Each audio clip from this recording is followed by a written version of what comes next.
Good day, children. Hope you all are fine.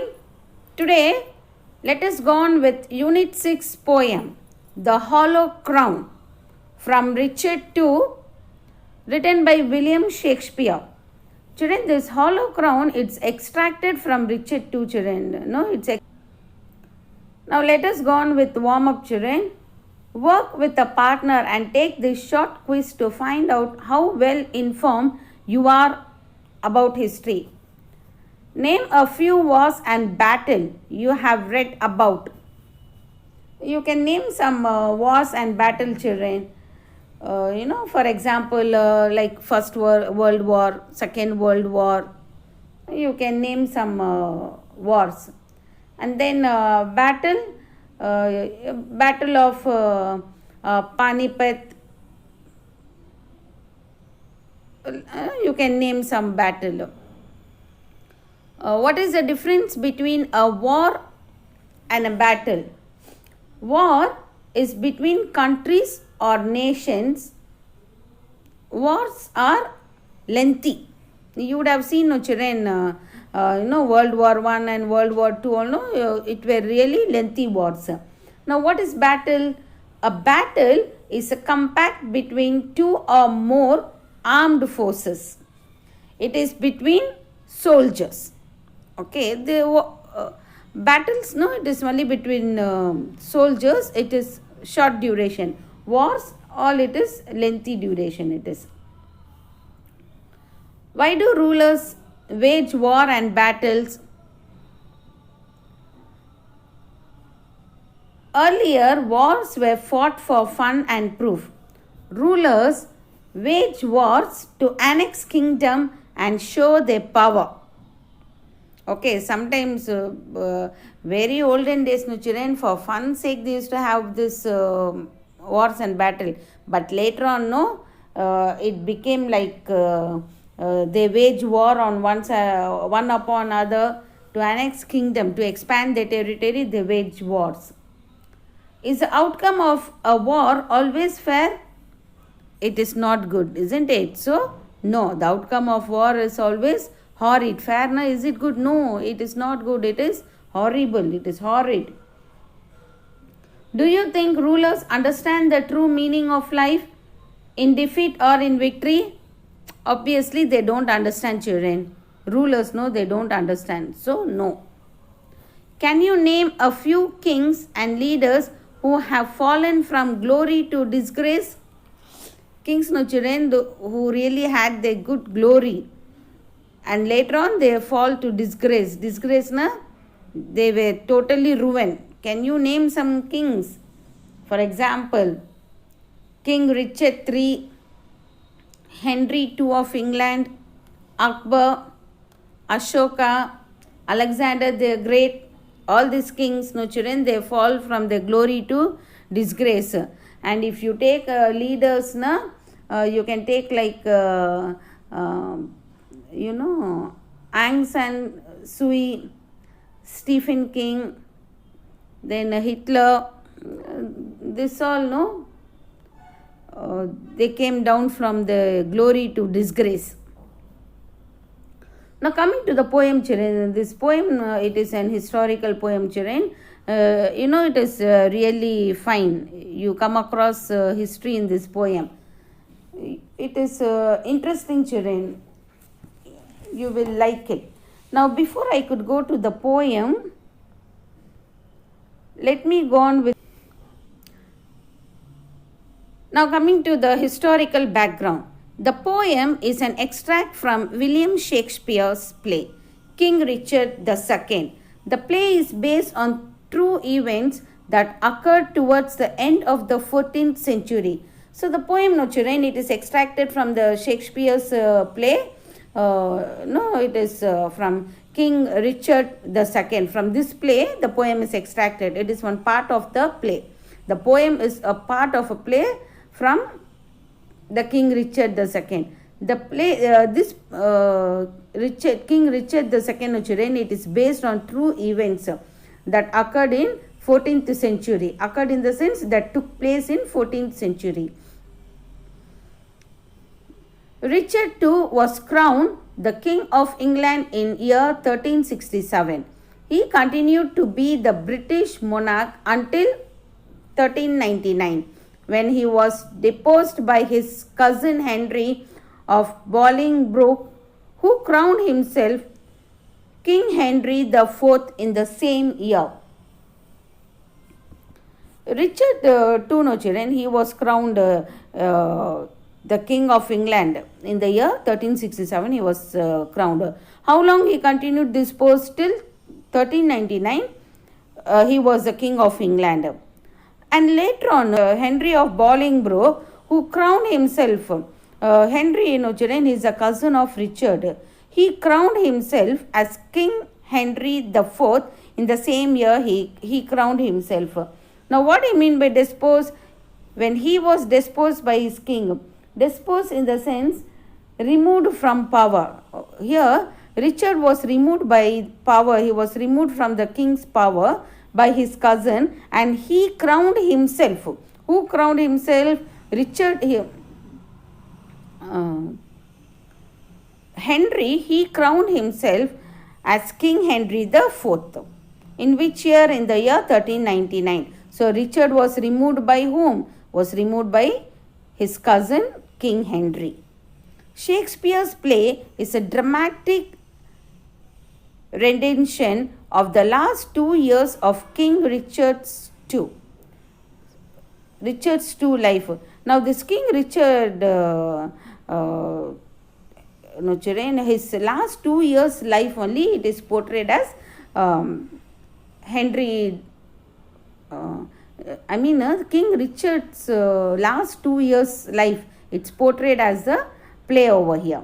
Okay. In this brief span of time, he was ousted from his royal position and sent to prison, where he died in captivity. In this short duration, children, the last 2 years he suffered in the prison, and that is how he died. He was ousted from his royal position. Ousted in the sense he was thrown from his royal position. He was prisoned, and he died in captivity. What do you mean by captivity? In the prison. Okay. Now, the following extract is set in the course of Wales. King Richard and some of his followers awaited the arrival of Wales' army. After facing defeat at the hands of his cousin Bolingbroke, of about 10,000 warriors, but to their shock and surprise, they received the message that army was not coming to their rescue. So finally, what happened, children? King Richard, he was awaiting for the arrival of Wales' army. But later on, what happened? Nearly 10,000 warriors, they were about to return. But to his surprise, they received the message that the army was not coming to their rescue. Rescue in the sense to their help. His followers tried to boost the king's courage against the news only in vain. Followers, children, they tried to boost the king's courage against the news. And it was just only in vain, in the sense, just for namesake it was. When Richard came face to face with the reality of his terrible fate, he spoke the following verses, famously known as the Hollow King. When no one came to his help, in the terrible fate, in the terrible situation, he spoke certain verses. The following verses only is known as Hollow King. Hollow Crown. Speech in theatrical circles. It is King Richard is reminded of the power of death that overshadows everything else, including the power of rulers, and renders them as powerless as any commoner at the moment's notice. So this poem, children, it's a verses that is spoken by King Richard.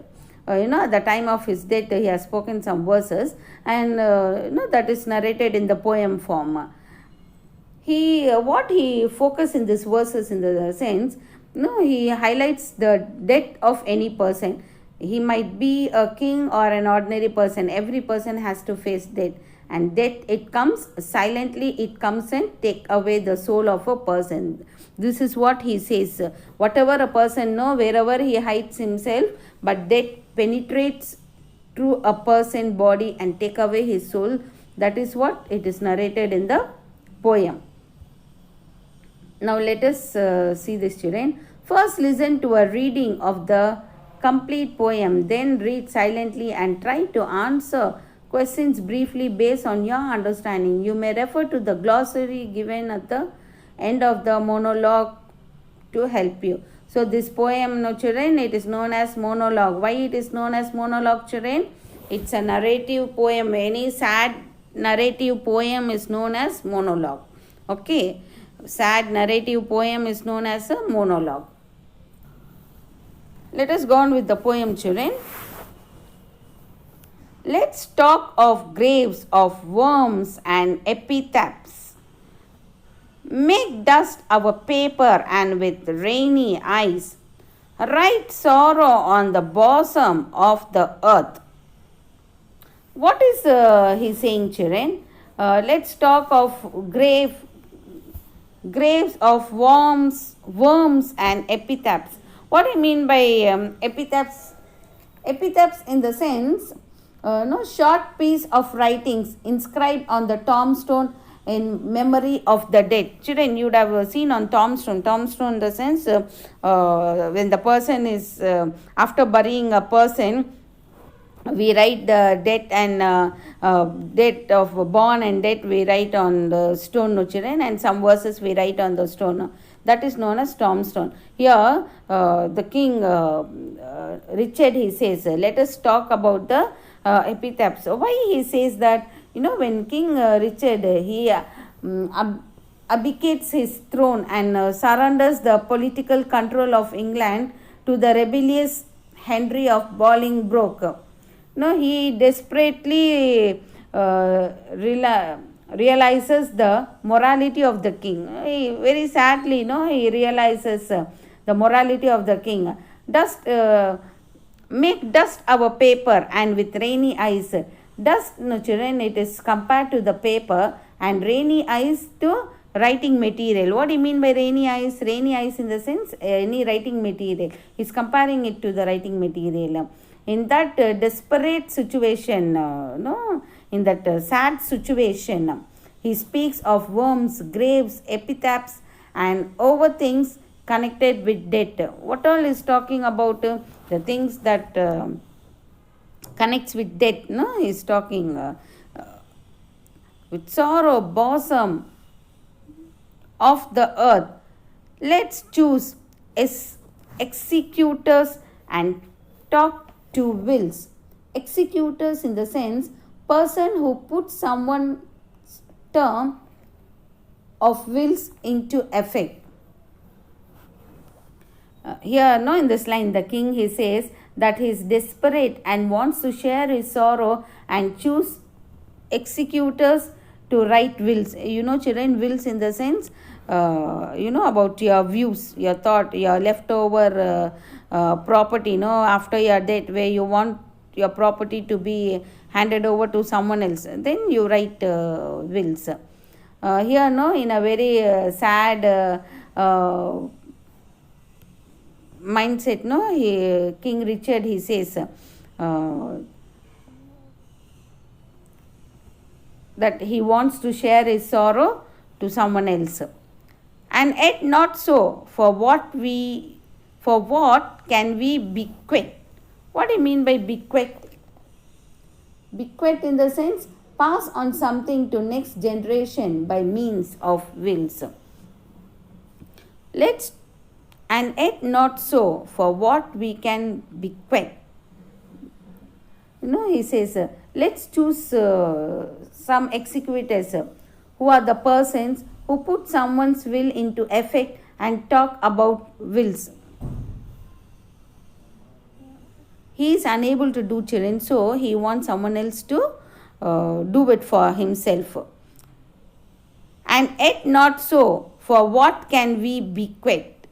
Save our deposed bodies to the ground. What do you mean by deposed? Deposed in the sense, rich or poor. Children, whatever, no children, we are, whoever a person, either is rich or poor. But later on, no, when death comes, no one escapes from death. His body reaches to the ground. Our lands, our lives, and all are boiling brooks. Now he says, whose lands is talking about? King Richard is talking about his lands and his lives, everything belonged to Bolingbroke. It belongs to Henry. Why he says this now? Because Henry has overtaken his throne. That is what he says. Our lands. Whose lands is here? He's talking about his lands. Richard lands and his lives he's talking about. He says all his lands and life, everything belongs to Henry. Who is Henry over here, children? It is his cousin.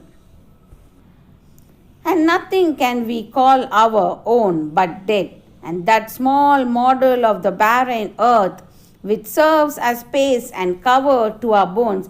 No, nothing can we call, he says nothing he could call as his own, because everything is being captured by his cousin Henry. So he says nothing is of his own, and that small model of the barren earth, only a piece of earth only he can call as his own. What does he mean to say the piece of earth which serves as a paste and cover to the bones?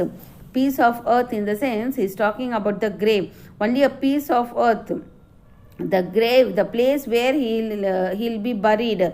I mean, where King Richard will be buried. Only that place he can call, only that piece of land he can call to be his own. Serves paste and cover to a bone. What he mean by paste and cover, children? He means to say the flesh and his bones, where the place where he'll be buried. He is saying to his dead body. Okay, to his body he says, where he'll be buried. Paste and cover to our bones, children, to our bone. What is covered? Flesh is covered. Okay, so he's talking about himself over here. For God's sake, let us sit upon the ground and tell sad stories of the death of king. No, he sits over there and he thinks, how many kings like me, they would have been faced this, how many kings like him, they would have been overthrown from their position. He sits and thinks, not only me, so many kings. See, for God's sake, let us sit upon the ground. He's sitting and thinking how many kings like him have been cheated, or how many kings like him have been thrown from their own position. How some have been deposed, some slain in war. How some have been deposed in the sense overthrown. How many kings would have been overthrown from the position, and how many kings they might have been suffered from slain in war. Slain in the sense, even some many kings, no, they have been killed in war. When they go for war, no, many they might have been killed in war. Some haunted by the ghosts they have deposed, and some kings, no children, they have been haunted by the ghost. By the ghost, you might be knowing, no children, some kings, with the help of the, by the evil spirit, they might be overthrown from the position by the ghost and the evil spirits, or no, they might be overthrown from the position. Some poisoned by the wives, some sleeping killed. Some kings, no children, they some queens, they might have been poisoned their own kings, and some kings might have died in the bed while sleeping itself. They might have faced the death. All murdered for within the hollow king. Now, for what sake all this happened, children? Why are kings murdered? Only because of the hollow crown. Children, hollow crown in the sense, crown, the middle part, he's talking about the middle part. The middle part of the crown is hollow. Okay, that is what he mean to say. The middle part of the crown is hollow. Now, why kings are murdered? In various ways, kings are murdered. For what purpose kings are murdered? For what purpose they have been betrayed? For what purpose they have been thrown out of their position? It is all because of the hollow king. In the liking of the hollow king, people, they murder, they throw the king from the position, they kill them. All sorts happen because of the hollow king. That rounds the mortal temples of a king. That rounds the mortal, surrounding to the king, no children, always there is a danger surrounding to the king.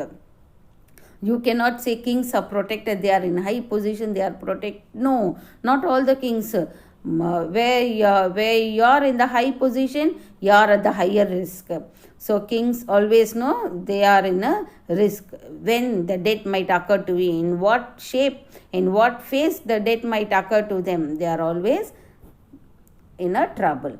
King keeps death his court, and they are the antique sites.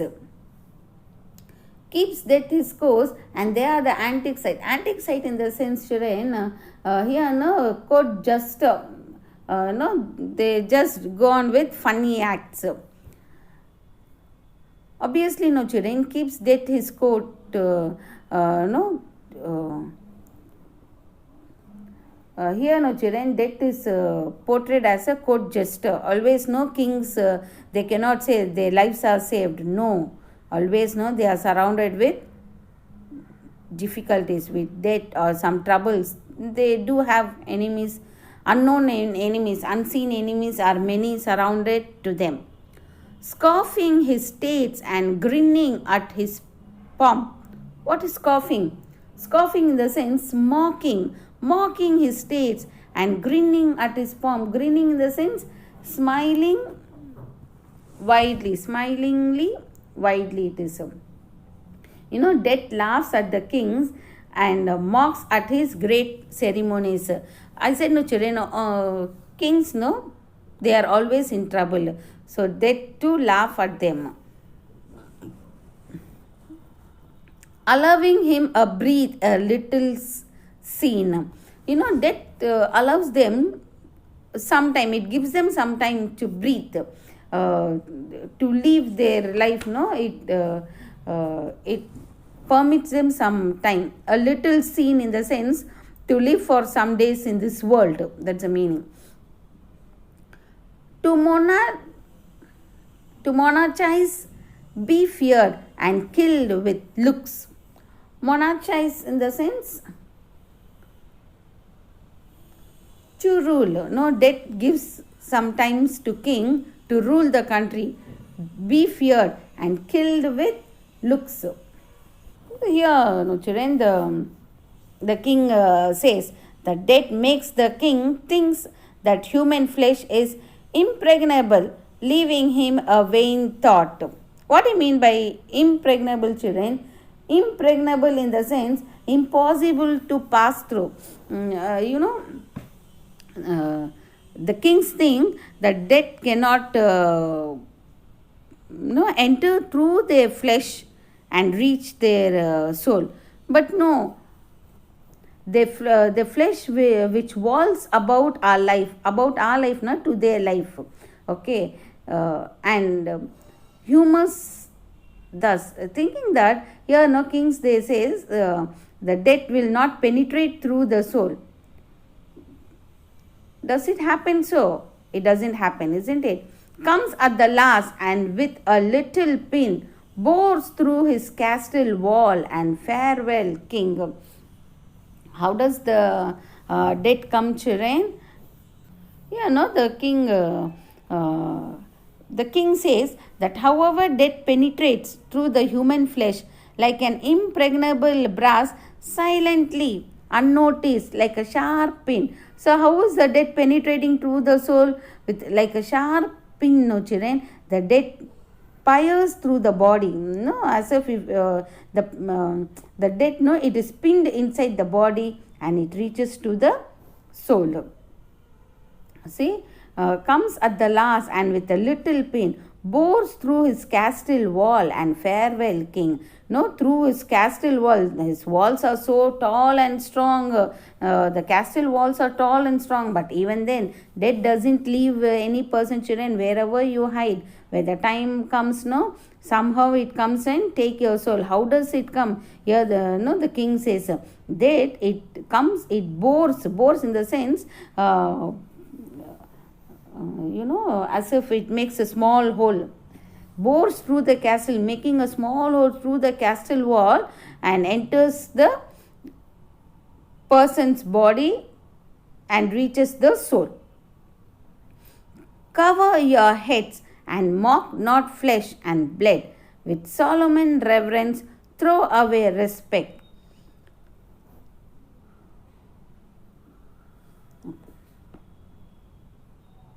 Cover your heads in the sense, so protect your heads and don't make fun of this body or flesh and blood with dignified respect. Here Richard says, after death, don't give any respect for my body. Yeah, my body has, it is nothing. It is just like an ordinary person. So don't give any respect after my death. No, I don't want any respect to my body and blood. I don't want to throw away the respect, he says. Tradition, form and ceremony duties. What is ceremony, children? Being very formal, no? He says, I don't want any ceremonies or any formal duties for my dead body. So throw away my body. I don't want any respect. Throw away all this respect. No respect is needed to my dead body. For you have but mistook me all this while. I live with bread like you feel want. No, he says, you have mistaken me all these years. No, you have mistaken me. I like to live just like an ordinary person. As how ordinary person wish to live, even I do like to live like that. King Richard, he says that the soldiers must they must perform their duties and should not make fun by disobeying the rules and duty. And moreover, he makes the king, he says that he has mistaken and he wants to live like other person. He adds that he too needs bread to live just like other person. No, he too need bread. He also like to live an ordinary living and feel want. Taste grief, need friends, subjected thus. How can you say to me, I am a king? And the king says that he too needs friends and concludes by urging his men not to call him a king as he was only human.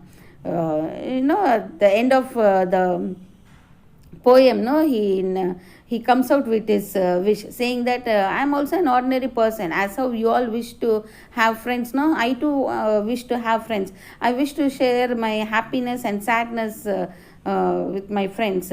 And how can you say me, I am a king? I am not a king. I am just like you. I am also an ordinary person.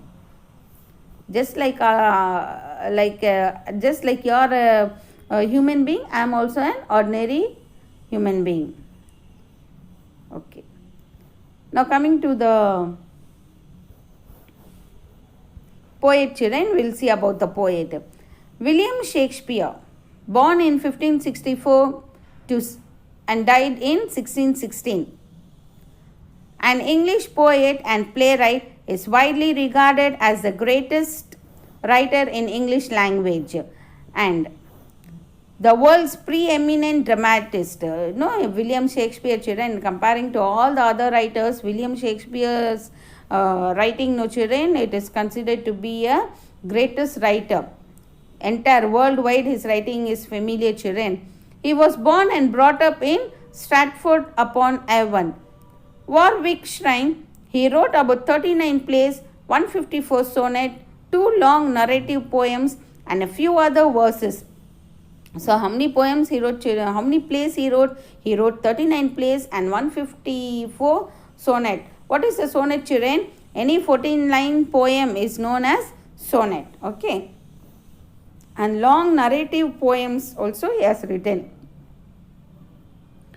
Apart from that, few other verses also he has written. He was often called England's national poet and nicknamed as Bard of Avon. The first publishing of Shakespeare's works is the first folio. Playwright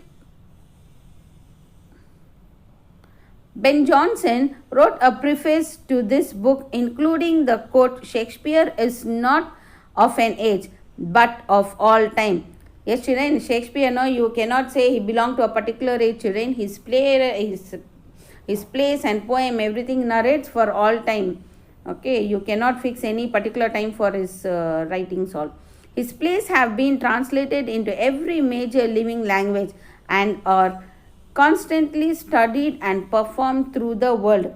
Yes, children. He is only the writer whose play is translated in all the major languages. His plays were so familiar that it has reached worldwide. Okay. Now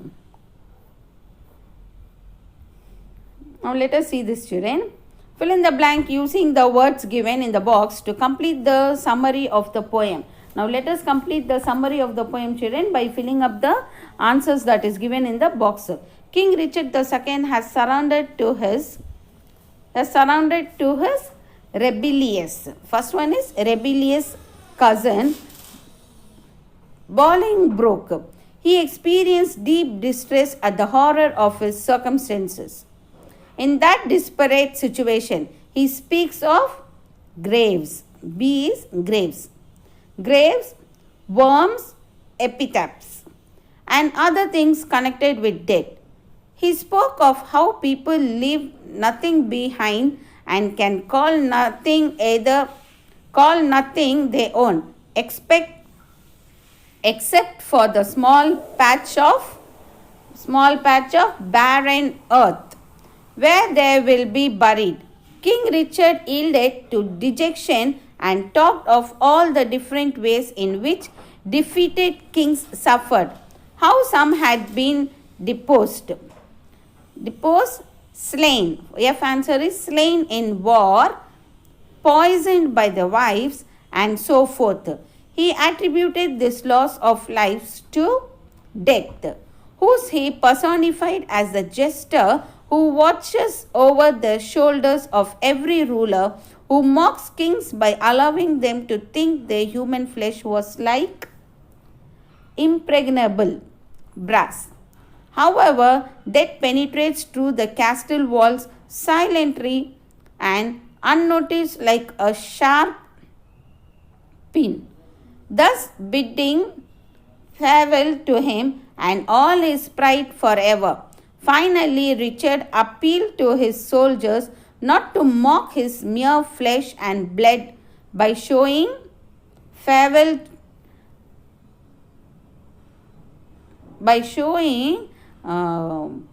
reverence and respect to him. He added that he too need bread to live, felt want, taste, grief, and needed friends. He concluded thus, urging his men not to call him a king, as he was only human, just like the rest of them. Children, where you read this passage, children, you will understand very clearly, okay, after the explanation part, do read this passage, children. After writing the answer, read this passage 2 or 3 times. The paragraph answer will register in your mind. Okay.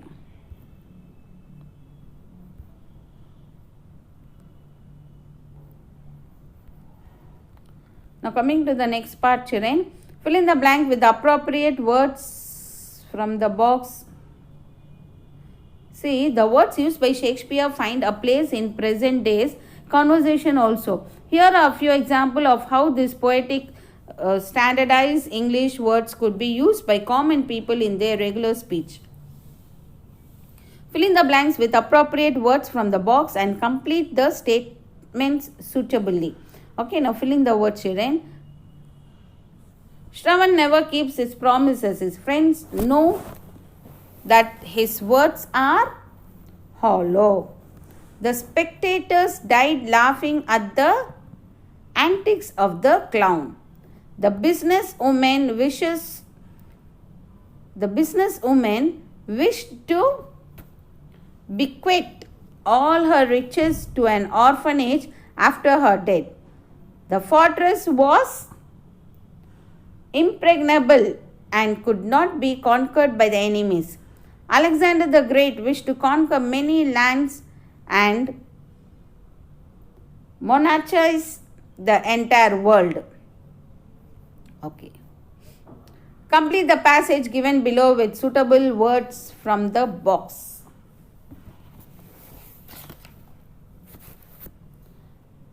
Yes. Now we shall see this.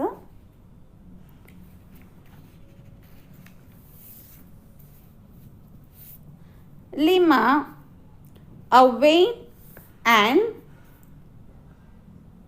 conceited woman, kept scoffing at her colleagues and went on taxing them with hard labor. Though they were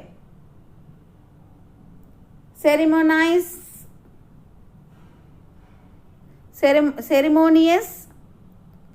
to her, she being their head, they were offended and filled with sorrow.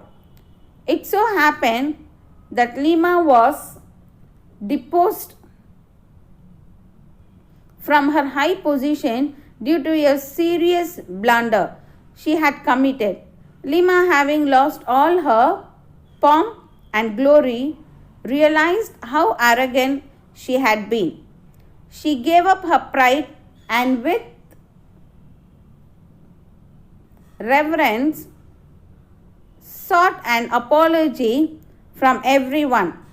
She thus turned over a new leaf and bid farewell to them.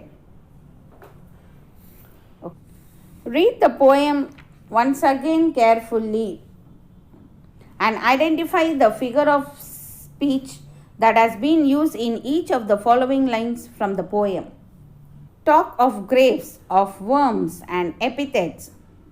Make dust our paper and with rain eyes write sorrow on the bosom of the earth. What's the figure of speech here, children? Here the figure of speech is metaphor. Why metaphor? No, dust is compared to paper and rainy eyes to writing instrument. Okay, so it is metaphor. And yet not so, for what can we bequeath save our deposed bodies to the ground? What's the figure of speech here? Here it is interrogation. Why interrogation, children? When a question is asked not for the sake of getting an answer, but to express a point more emphatically, it is interrogation. Okay. So here the figure of speech is interrogation. Keeps death his coat and there the antique sits. It is personification. Okay. How can you say to me, I am a king? What is it, children? It is rhetorical question. Why rhetorical question? When a question is formed to make a point rather than to elicit an answer. Okay, here the question is asked to make a point. So it is, the figure of speech is rhetorical question. Scoffing his state and grinning at his pomp. It is internal rhyme and also personification. You have two figure of speech, children, but during exam you will give one answer. Okay. Here it is internal rhyme. See, scoffing, grinning. No, it is internal rhyme and also it is personification. Bores through his castle wall and farewell kings. It is metaphor. Okay. Yes, children?